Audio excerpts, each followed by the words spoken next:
Job, chapter 30. But now they that are younger than I have me in derision, whose fathers I would have disdained to have set with the dogs of my flock. Yea, whereto might the strength of their hands profit me, in whom old age was perished? For want and famine they were solitary, fleeing into the wilderness in former times, desolate and waste, who cut up marrows by the bushes and juniper roots for their meat. They were driven forth from among men. They cried after them as after a thief, to dwell in the cliffs of the valleys, in caves of the earth, and in the rocks. Among the bushes they brayed, under the nettles they were gathered together.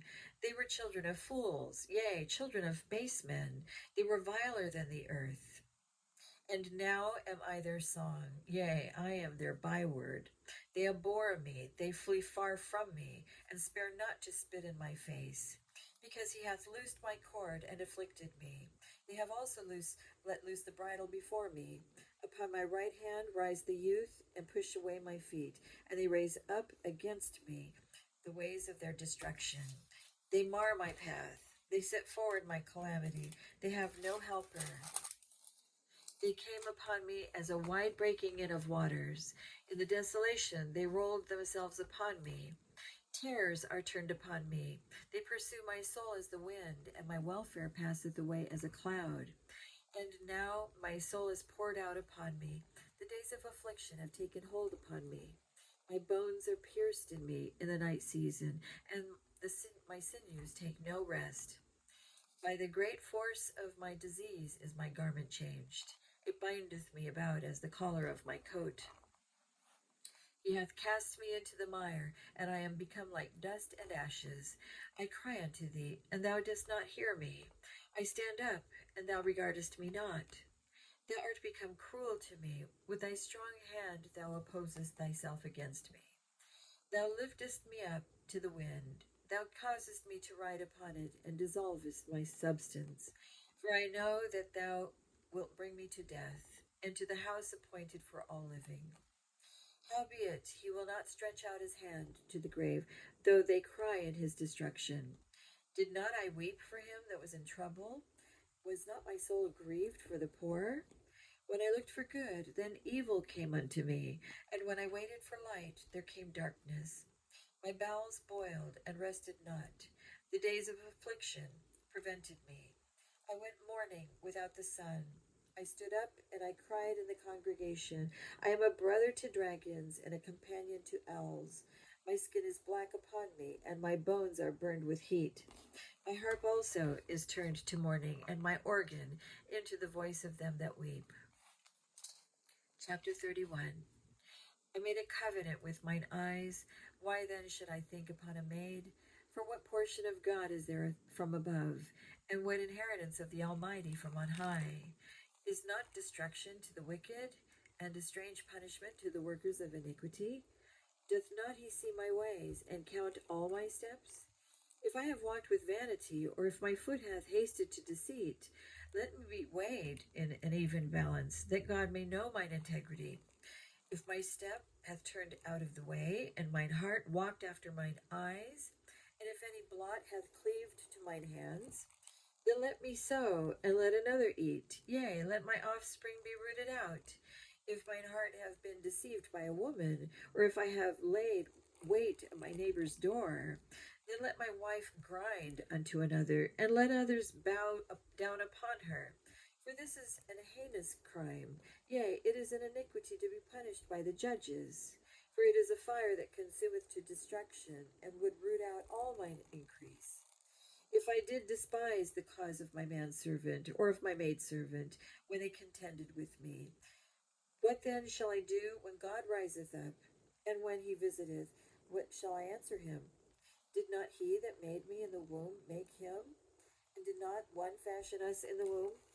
If I have withheld the poor from their desire, or have caused the eyes of the widow to fail, or have eaten my morsel myself alone, and the fatherless hath not eaten thereof. For from my youth he was brought up with me, as with the father, and I have guided her from my mother's womb. If I have seen any perish for want of clothing, or any poor without covering, if his loins have not blessed me, and if he were not warmed with the fleece of my sheep, If I have lifted up my hand against the fatherless, when I saw my help in the gate, then let mine arm fall from my shoulder blade, and mine arm be broken from the bone. For destruction from God was a terror to me, and by reason of his highness I could not endure. If I had made gold my hope, or had said to the fine gold, Thou art my confidence. If I rejoiced because my wealth was great, and because mine hand had gotten much. If I beheld the sun when it shined, or the moon walking in brightness, and my heart hath been secretly enticed, or my mouth hath kissed my hand. This also were an iniquity to be punished by the judge, for I should have denied the God that is above. If I rejoiced at the destruction of him that hated me, or lifted up myself when evil found him, neither have I suffered my mouth to sin by wishing a curse to his soul. If the men of my tabernacle said not, Oh, that we had of his flesh, we cannot be satisfied. The stranger did not lodge in the street, but I opened my doors to the traveler. If I covered my transgressions as Adam, by hiding mine iniquity in my bosom, did I fear a great multitude, or did a contempt of families terrify me, that I kept silence and went not out of the door? Oh, that one would hear me. Behold, my desire is that the Almighty would answer me, and that mine adversary had written a book. Surely I would take it upon my shoulder and bind it as a crown to me. I would declare unto him the number of my steps. As a prince would I go near unto him. If my land cry against me, or that the furrows likewise thereof complain, if I had eaten the fruits thereof without money, or have caused the owners thereof to lose their life, let thistles grow instead of wheat, and cockle instead of barley. The words of Job are ended. Chapter 32. So these three men ceased to answer Job, because he was righteous in his own eyes. Then was kindled the wrath of Elihu, the son of Barachel, the Buzite, of the kindred of Ram. Against Job was his wrath kindled, because he justified himself rather than God.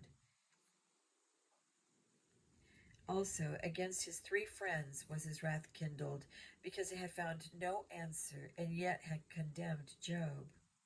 Now Elihu had waited till Job had spoken, because they were elder than he. When Elihu saw that there was no answer in the mouth of these three men, then his wrath was kindled. And Elihu, the son of Barachel, the Buzite, answered and said, I am young, and ye are very old. Wherefore I was afraid, and durst not show you mine opinion. I said, Days should speak, and multitude of years should teach wisdom. But there is a spirit in man, and the inspiration of the Almighty giveth them understanding. Great men are not always wise, neither do the aged understand judgment. Therefore I said, Hearken to me, I also will show mine opinion. Behold, I waited for your words, I gave ear to your reasons, whilst ye searched out what to say. Yea, I attended unto you, and behold, there was none of you that convinced Job, or that answered his words. Lest ye should say, We have found out wisdom, God thrusteth him down, not man.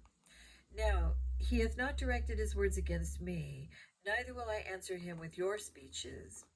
They were amazed, they answered no more, they left off speaking. When I had waited, for they spake not, but stood still, and answered no more, I said, I will answer also my part. I also will show mine opinion, for I am full of matter. The spirit within me constraineth me. Behold, my belly is as wine, which hath no vent yet. It is ready to burst like new bottles. I will speak, that I may be refreshed. I will open my lips and answer. Let me not, I pray you, accept any man's person, neither let me give flattering titles unto man. For I know not to give flattering titles. In so doing, my Maker would soon take me away.